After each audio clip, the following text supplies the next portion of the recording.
Do you hate it when people say the most pointless and utter nonsense questions that people love to play just to pass the time? Well, I certainly do, and it gets kind of annoying. You know the games where people say the most random things that will never ever happen, and to me something I just really couldn't care about. One example is the what would you do if game, where people make up the most random thoughts on objects or beings and determine what would you do on those outcomes. Ah, hey Andy, great. Just the guy I want to see. I've got a question for you. Right. What would you do if you found a puppy, had no legs, no teeth, it had a small head, but the thing is, it could talk to you? What would you do? I don't know really. I'm not quite sure. What's the point of this again? Oh, you're so boring sometimes. Or even the people who feel they need to tell me about the epic dream that they had the following night. From the littlest things to the most ludicrous, I don't care. It's pointless. Oh, hey Andy. Yes. Oh my god, I had such a weird dream last night, right?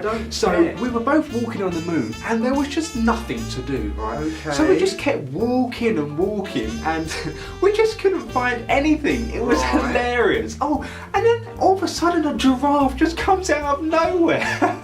It was so funny. You really should have been there.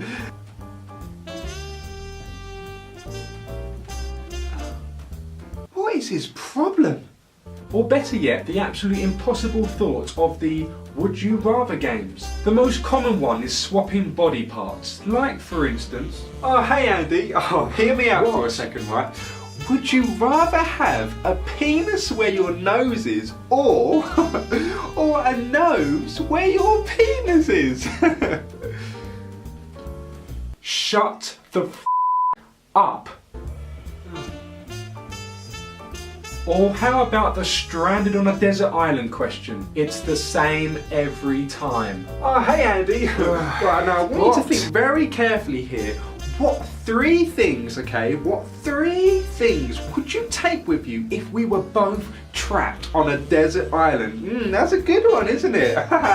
Well, I would take rope. Yeah. Next, I would take a match. Oh, I never thought of that one. And lastly, I would take a boat. Oh, a boat. Interesting. Okay, how comes? The rope would be to tie you up. Oh, interesting. The match would be setting you on fire. Okay, I see where you're going. And then the boat, you ask? The boat would be to escape in and watch the sight of you burning in hell. Oh, I didn't expect that. Oh, you're a funny guy, Andy. You're funny. Oh, I like you. I'm going to remember that one. I'll see you later. Funny guy. I love it when I meet random people or friends of friends, and pretty much the first thing they always say to me is, oh hey, you remind me of someone. Have we met before? I don't think so, no. Oh no, that's really weird. Oh, hang on. You look just like my friend. Yeah. How does that reference help anyone? Ah, what a douche. Now hey, don't be thinking I'm some boring old fart, because I'm all for having fun, sharing humorous thoughts and feelings, but when it comes to pointless, stupid, utter nonsense and just pure dribble, I kind of switch off. So if you ever have the pleasure of meeting me, don't say any of the above. Okay, see you next time guys. Click here to subscribe, you know you want to. Don't forget to watch my previous video. Oh, and if you're into that whole social media thing, follow me on Twitter or just friend me on Facebook. You know, you don't have to. Okay, bye!